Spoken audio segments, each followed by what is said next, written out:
3 kilometre ദൂരം ലക്ഷപ്രഭുക്കളായി 3 പേർ. ആ ദൂരം അവസാനിച്ചപ്പോൾ ലക്ഷങ്ങൾ തിരിച്ചു കൊടുത്തവർക്ക് കോടിപതികളുടെ തിളക്കം. ഓണത്തിരക്കിൽ കൊച്ചുകുട്ടികൾക്ക് വായിച്ചു കൊടുക്കാൻ ഇതിലും നല്ലൊരു കഥ വേറെയില്ല. സംഭവം ഇങ്ങനെ. ഓണാഘോഷത്തോടനുബന്ധിച്ചു ചേലക്കര മുക്കാരിക്കുന്ന് ഗ്രൗണ്ടിൽ നടക്കുന്ന തലപ്പന്തു കളി കഴിഞ്ഞു ശനി രാത്രി 7:30 വീട്ടിലേക്കു മടങ്ങുമ്പോൾ ആദർശ്, സൂര്യജിത്ത്, ആദർശ് എന്നീ സുഹൃത്തുക്കൾക്ക് ഒരു ബാഗ് കളഞ്ഞു കിട്ടി. തുറന്നു നോക്കിയപ്പോൾ നിറയെ നോട്ടുകൾ.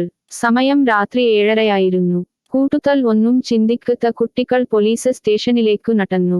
സ്ഥലത്ത് നിന്നും 3 കിലോമീറ്റർ ദൂരമുണ്ട് സ്റ്റേഷനിലേക്ക്. രാത്രിയാണ്.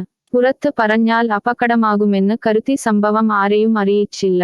സ്റ്റേഷനിലെത്തി ബാഗ് പോലീസിനെ ഏൽപ്പിച്ചു. ബാഗിൽ 3 ലക്ഷം രൂപയുണ്ടായിരുന്നു.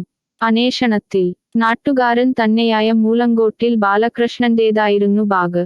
ഓട്ടോറിക്ഷയിലെ ഡ്രൈവിംഗ് സീറ്റിൽ നിന്നു വീണു പോയതാണെന്നും സുഹൃത്തിന്റെ പണമാണു ബാഗിൽ ഉണ്ടായിരുന്നതെന്നും ബാലകൃഷ്ണൻ പറഞ്ഞു.